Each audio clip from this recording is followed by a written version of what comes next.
This is Paul. Yeah. You know, a lot of these ancient civilizations, yeah. In China, yeah, the closed the tomb of the The name of that movie was Hero, yes, in English, right? Of the Great Chinese Wall, yeah. And I'd just like to know these archaeological digs in the Middle East. Now, I know if you're in Iraq or Iran or Israel or Syria or the Jordan or Egypt,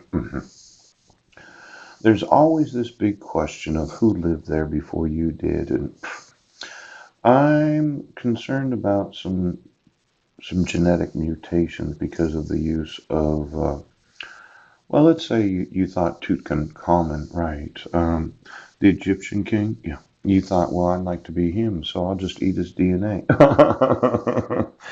Now, we know of the pharaohs, and I mentioned that in the past, but this idea of refusing to enforce the laws of the United States has got quite a few of those in law enforcement thinking their dog, or whatever other species it is that they've made, yes, is more important than the actual laws of the United States.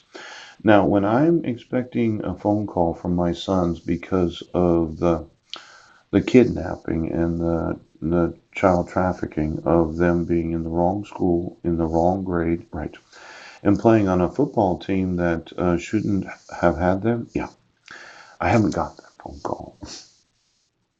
Now, these archaeological digs, yes, could you just look through those in the Arab League? Yeah. And find out who the archaeologists are in their individual nations. Yeah.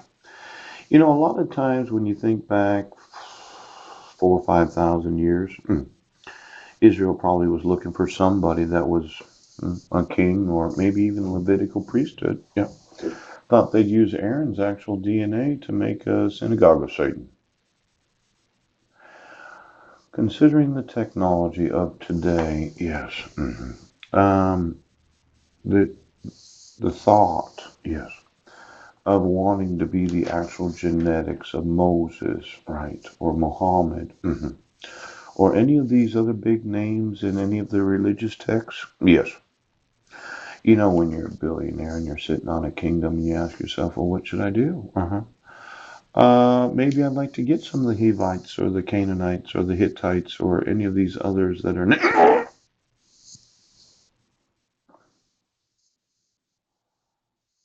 Maybe I'd like to be them. Because there's a big problem with going from old dog, let's say, and really it's just a mythological mermaid or merman that said, I don't want to be man. I don't want to be woman. We are smarter than they are, and they just don't know who we are. And now the speak unto the children that they turn and encamp before between. See, a lot of these very scholarly individuals, for Pharaoh will say of the children of Israel, they are entangled in the land. The wilderness has shut them in, and I will harden Pharaoh's heart. Oh, that he shall follow after them, and I will be honored upon Pharaoh. Yes. Now, Moses had this really big problem in that God had decided to use him to free the Israelites. And there's no Jewish individuals that decide to sew in some fake Judaism. Yes. Where they thought, well, everything's just an old Jewish wives' tale. Poop. Using a certain type of technology where you're going to surround yourself in the smell of death. Yes. In fact, how do they bury the dead in Israel? Could you give me all the funeral homes, crematoriums, and any other location where I could get some good dead Jewish body where I could smell it, surround myself in the death? Yes. And then I could see, well, did the individual go to Hades or Sheol, Shaol, or that place where you're waiting for the Messiah to release you? Now, somebody's been doing some technological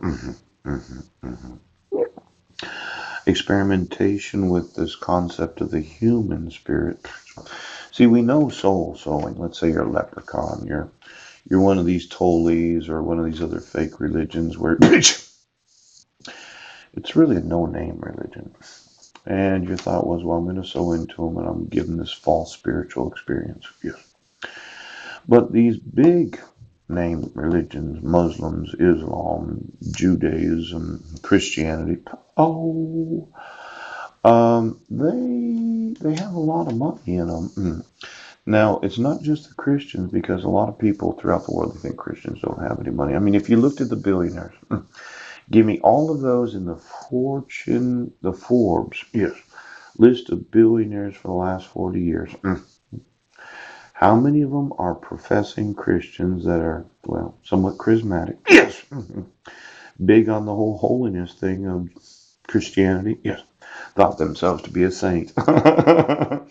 Now, if you really look down the list, there's probably about 1,600. Oh, a good Catholic man in Mexico. How are you? How are the Mexicans?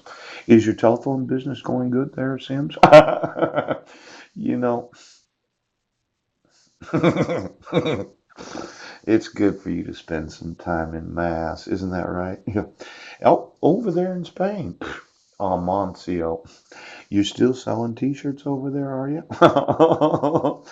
You know, a lot of those that are wealthy, their religion has had a lot to do with how they've run their business. Yes. Now, I've never seen the richest man in the world be a big professor of any faith, actually. Bill Gates.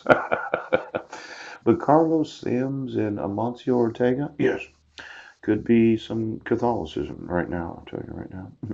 Now, let's say they had to do business with me, and I was sitting here on a kingdom of trillions of dollars of innovations and lawsuits.